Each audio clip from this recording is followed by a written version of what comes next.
are Team D. Our team title is Eccentric, Fundamental Protection Against Cyber Hack. I'm Trevor. And I'm Valentine. Christian. I'm Joshua. And William. Our project's objectives were to seek basic exploitation strategies to compromise the systems of teams A, B, and C, while simultaneously coming up with defensive strategies to protect our own system from their efforts. Okay, so this is our network topology. It's similar to other groups. What we have is the cloud is the SecNet network. We have our Callis on this network. We have our Komodo as a standalone. And we also left two Ubuntu's off our firewall. And right over here we have our security onion, which is right outside the firewall gateway. Inside our firewall, 10.40.10, we got our Windows machines, 3 Ubuntu machines, and Apaches. And I hate to keep bugging you, but could you just, for us, keep reminding us of your name Sure. as you start? Gotcha. Okay, so best defense is our firewall, so this is what we're going with. So how I configured it, first off, I made a new rule instead of the anti-lockout rule, which basically sets the parameters for logging in. I deleted that, replaced it with my own, so it only logs in through secure ports 43 and 22. The second rule blocks any other type of connection, so it is obviously more secure for than the default one. I also set up services on the LAN to allow, because if these are not defined, then otherwise they are blocked.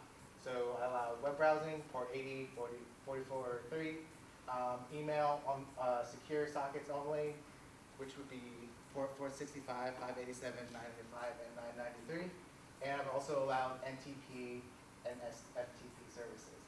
Lastly, I set up a rule that blocks connections so the opposing team's Callis cannot communicate with ours, and our machines can't communicate with them outside the firewall. So another thing that went in the development of this firewall is aliases.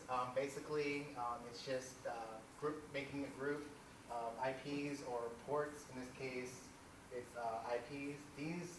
The ones that we blocked were the other teams. We actually left ours able to go through, and the other teams did not pick up on that. And this is saying that if you instead of going one by one and defining these ports, you can just click down here and then type in the alias name, so you don't have to do, like I said, one by one. Just name the group list, put it on there, and let it go. Next. Another thing we set up was Snort. Snort is kind of like a service for pfSense. It's like a IDS, IPS based and blocks traffic within a certain set of rules. For this project, I just used the open community rules because they're like basic rules, because any other rules you have to pay for, and they're both set up on the wide area network and our local area network. And as you can see, we've had some activity. Not really suspicious as per se, because a lot of these IPs I recognize because they're from the SecNet port range. And then right here we have some hosts that actually violated our Snort rules, therefore they have been blocked. Okay, so here is the pfSense. And there's one thing that I want y'all to notice is that there's a little checkbox here that says password protect the console menu. That's Valentine. Oh yes, I'm Valentine. So I put a password on our pfSense because at the beginning of the class I kind of hit this little button right here that says reset to factory settings. So I did that to everyone inside the class. I really do apologize for that because it messed everything up. So for ours, I put a password on it and username, so it was pretty safe. As Catherine was saying, and Team C, we were attacked and I did get an early phone call, like in the morning, that all of our machines were attacked. So she helped me out, figured out on how to fix it, and like how she said is that you could just go to the advanced boot options and just repair your PC. And there's also a sticky key exploit that Team B showed everyone, which is pretty cool because all you have to do is once you get to the startup repair, you just go right here, hit this text file, and all you have to do is just change the CMD file to C, and then from there, once you access the keyboard, you can actually open up the command prompt and change the actual password. Now, since we were attacked, I, like everyone else in the class, wanted to use deep freeze, and I was like, well, I want to do something totally different. So what I did is that I encrypted our Windows machines so that every time that we would start it, you would need a password in order just to start a Windows machine. And from there, no one was able to attack us. No one was able to do anything because they couldn't even load one of those machines. So for our Apache, I couldn't use the BitLocker because it does not have the trusted platform module on it. So what I did was that I installed software on it to where all the applications are encrypted and you can't use them. And for the Ubuntu machines, I decided to install CryptKeeper so that you could password protect each folder. And this will go on to the next section with William here. I was tasked with gaining access and maintaining access in the other team's networks. So the way I did this was after talking to several of the teams, it seemed like no one was really interested in protecting their Ubuntu machines.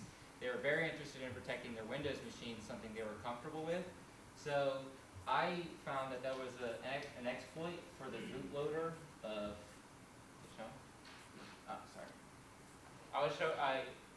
I found an exploit for the bootloader of Grub, which is the very first thing that launches on Ubuntu before the operating system ever comes up.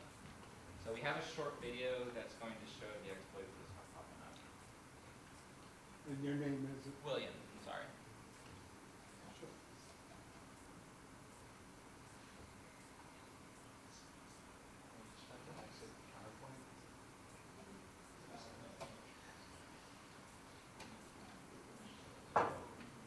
Here we go.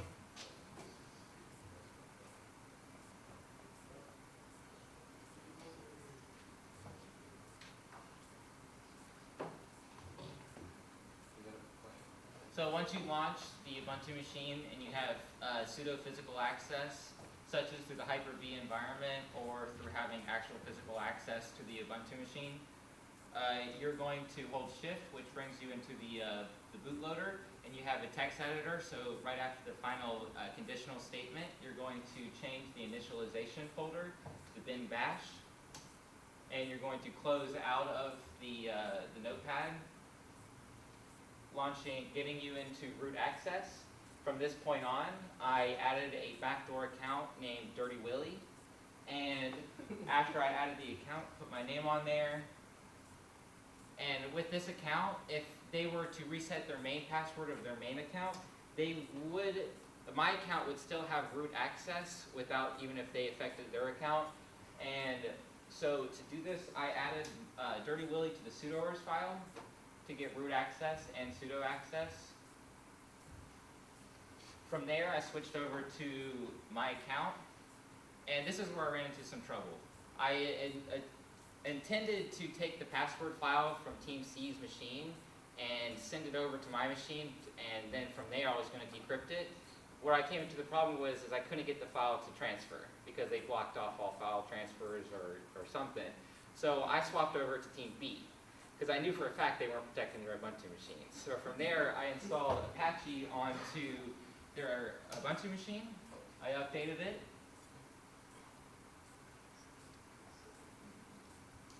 and I swap over to my Windows machine. From here, you're going to see the default page after I type in the IP address of Team B. This is the default page for Apache. I'm going to go into the source, scroll all the way down to the very bottom, and I concatenated the password file onto the comments. So this is the admin account, and everything after it is their hash password. And that's how I maintain the access, and from there, I hand it off to Josh.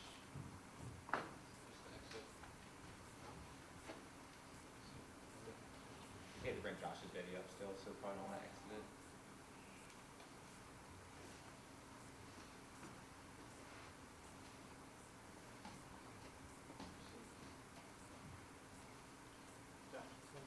Can you do it? I'm just going to talk over here. Yeah, just go to the first line.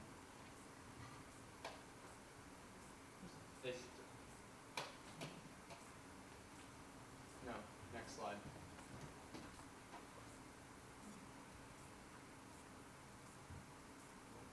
Okay. this one. First one? Yeah. All right, so I'm Joshua.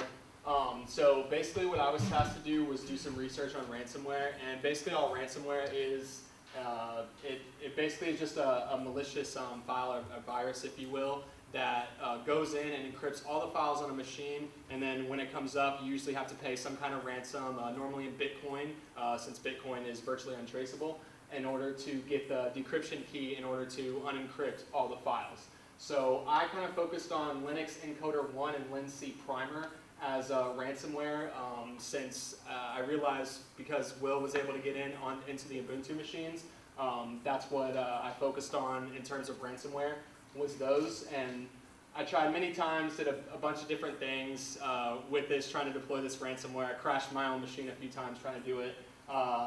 However, it's very difficult. You kind of have to know a lot of programming experience, know a lot about the system architecture itself, and then also just integrating it was very difficult as well.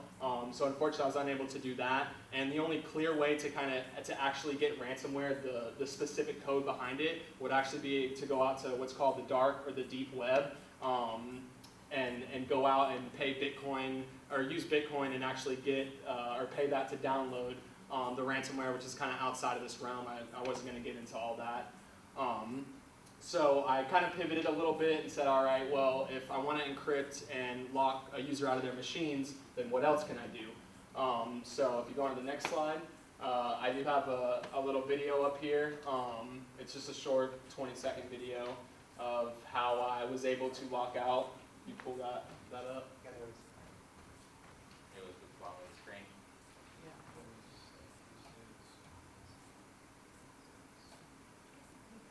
Which we embedded It's appearing at the bottom. You click the Yep, address click bar. the address bar. There you go, hold up.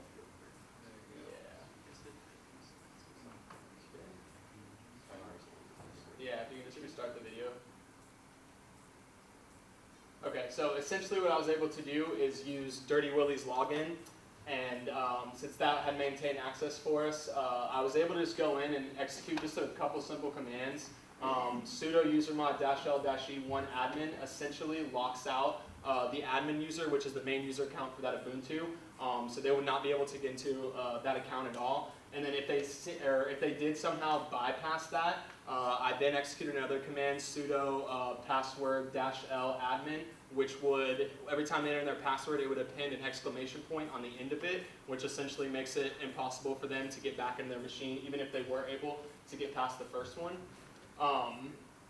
And so I was able to successfully do this on Team A and Teams B machines that Will had set up to maintain access on. So I was successfully able to lock out their admin accounts on both their machines and then change their passwords. However, Team C, if you go to the next slide, if you see down here, whenever I tried to do that, I was unable to resolve the host, and I didn't know why at the time. Now going back to it, it's because of their very, very strict IP tables that they had going on. So I was unable to gain access to that account. So next, I'm going to turn it back over to Trevor. Okay, so Trevor again. So for our offensive attempts, what I did, I tried going old school and using Arbitrage, which is an application within the Kali operating system. So basically, if you need new attack, you need some targets. So it utilizes Nmap. So you specify a certain IP range, which I obviously did on the 192.168.72, and then it gives you like a list of attacks that you can use. Unfortunately, you have to trial and error. You got to figure out, which one. So, but there's also the Hail Mary attack, which is basically a large barrage of attacks. It's not really recommended because it's all at once and it's easily detectable. And we decided that this is actually not that is not a very successful way of attack because a lot of those exploits, like when that program, is usually just for Windows Vista or XP. Okay, so during the course of our project, of course we had our Windows machines hacked. Some of our Apaches was hacked. As of right now, I believe most of our team's Apaches have been compromised except for mine because I actually used the descriptor on that machine as well. So what we learned over the project, over the course of the project, our initial defense strategies were not very effective after Team A's attack, which you'll learn about when they present it. We started doing something different, using a descriptor, and all machines, including our Windows machines that still have this descript, are still secure. Regarding the lab environment, honestly, I think it's a little bit easier to exploit because most of these machines, no physical access is needed. You can remotely connect these machines. All you got to know is your target IPs, which obviously we did know. Regarding infrastructure, I believe the reason it's so vulnerable is because a lot of mostly responses to these kind of breaches tend to be more reactive than proactive. And of course, what's on the internet, the value of your information, electric grids, now we're even have people's profiles, biometrics, all that's on the internet. So it's always increasing exponentially. And those that actually develop the IT network infrastructure don't really have security. They're just developing. They don't incorporate the security aspect.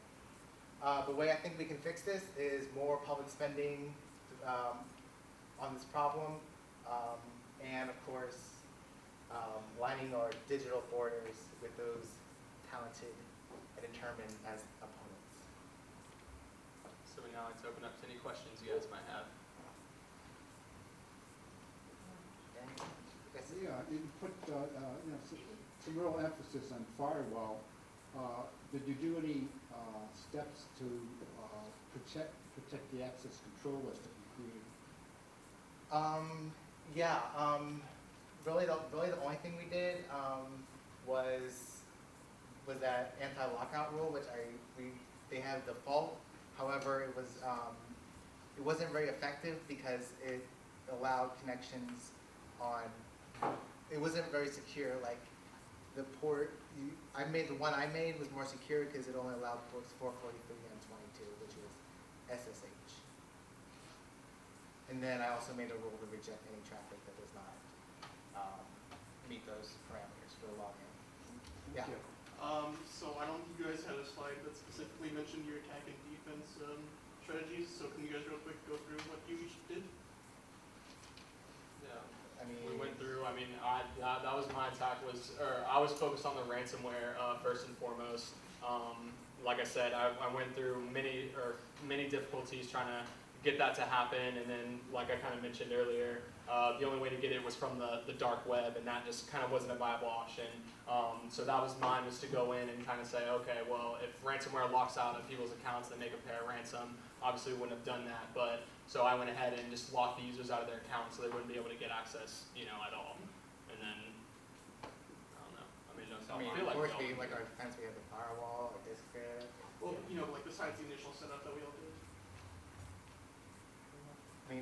I protected against my own exploit. Okay. The grub exploit, I SHA-254'd my own bootloader folder, the grub folder. So now if you were to go log into my machine, before it ever even lets you get into the part, it asks you for a password. Awesome.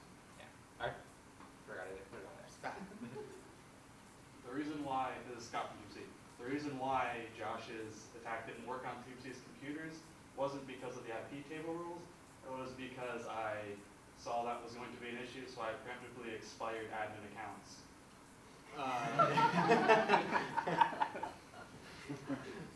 Yeah, Keith. Keegan from Team C. You guys use a program that actually encrypted you said the hard drive? Mhm. What was it? Everyone else used Deep3. What was the name of the program that you guys used? Descriptor. Descriptor? Yeah. Okay. It basically, you need a password to actually get the system.